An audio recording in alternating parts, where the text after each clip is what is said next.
प्रभूचा गौरव असो आत्ता आणि सदा सर्वदा. आत्ता आणि सदा सर्वदा प्रभूचा गौरव असो. Jesus come, Jesus come, Jesus come.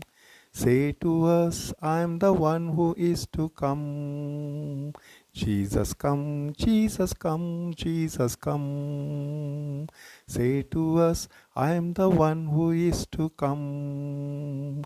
He will come just when you think he'll never come. He will come just when you think he's gone. He'll be there just when you are not awake. Please don't be late, be awake, let him come. Jesus come, Jesus come, Jesus come. Say to us, I am the one who is to come. आगमन काळ, परिवर्तनासाठी हाक देणारा काळ.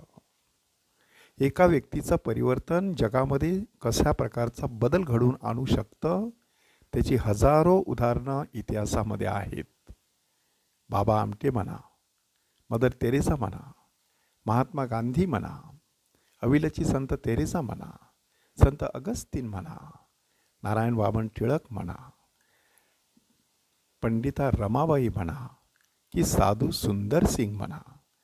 एका व्यक्तीच्या परिवर्तनामध्ये हजारो लोकांच्या जीवनाचं भाग्य उजळण्याची बीजं दडलेली होती हे आपल्याला स्पष्टपणे दिसून येतं. आणि म्हणूनच आजची तिन्ही वाचनं आपल्याला परिवर्तनशील जीवनासाठी पाचारण करत आहे. आणि त्यासाठी आजची तिन्ही वाचने आणि प्रतिसाद स्तोत्र आपल्याला महत्त्वाची चिंतनं देत आहेत. आजच्या पहिल्या वाचनानुसार एक महत्त्वाचा मुद्दा आपल्यासमोर सादर करण्यात आलेला आहे की दुसरं विश्व शक्य आहे. यशया संदेष्ट्याच्या काळात इस्रायली लोक एका विशिष्ट विश्वामध्ये वावरत होते, परंतु यशया संदेष्ट्याने एक वेगळ्या विश्वाची संकल्पना त्यांच्यासमोर मांडली.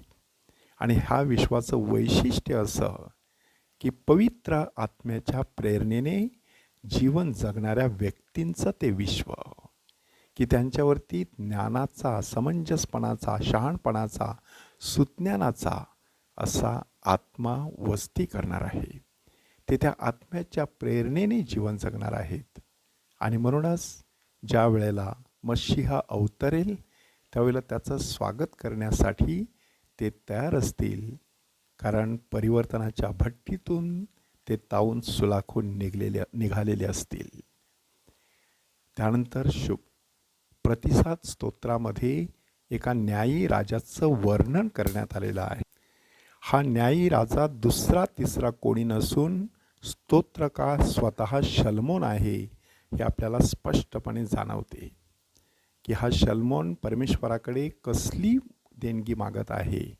विवेकाची देणगी, की ज्या विवेकाच्या, शहाणपणाच्या किंवा ज्ञानाच्या जोरावरती तो सर्वत्र न्याय नीतीचं राज्य उभारू शकेन, की अशा ह्या राज्यामध्ये गोरगरिबांसाठी विशेष मान सन्मानाची जागा असेल.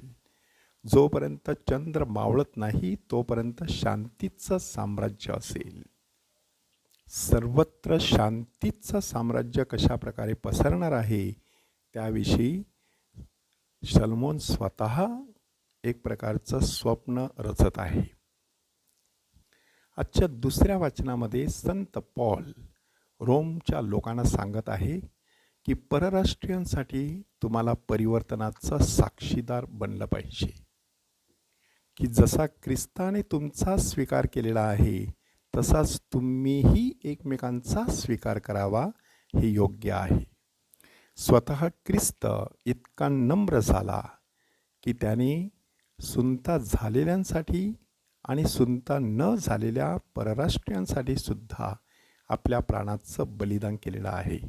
म्हणजे एक व्यापक मनोवृत्ती परिवर्तनाच्या वाटेवरती माणसाने धारण केली पाहिजे असं संत पॉल आपल्याला सुचवत आहे. शुभवर्तमानामध्ये आपल्याला आणखी एक महत्त्वाचा मुद्दा चिंतनासाठी देण्यात आलेला आहे की परिवर्तनाची सुरुवात स्वतःपासून करायची.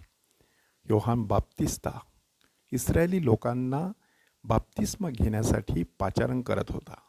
त्याचं कारण असं की हे सर्व निवडलेले लोक, परंतु देवाला विसरलेले, देवाच्या आज्ञा त्यांनी पायदळी तुडवलेल्या, आणि अशा पार्श्वभूमीवरती त्यांनी बाप्तिस्मा घेऊन पुन्हा नव्याने सुरुवात करावी म्हणून संत योहान बाप्तिस्ता त्यांना पश्चातापासाठी आव्हान करत आहे.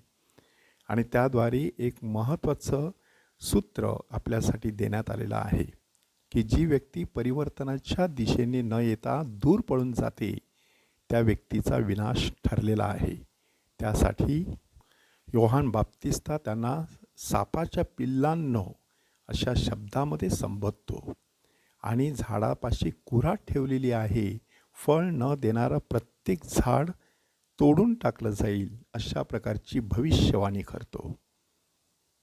थोडक्यात परिवर्तनाच्या वाटेवरती माणसाला नवजीवनाची फुलं उगवायची असतात, मात्र त्यासाठी पश्चातापाच्या अग्नीतून त्याला जावं लागत असतं.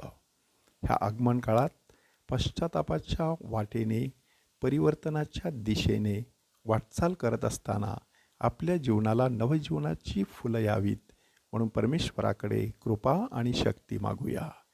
प्रभूचा गौरव असो आत्ता आणि सदा सर्वदा. आत्ता आणि सदा सर्वदा प्रभूचा गौरव असो.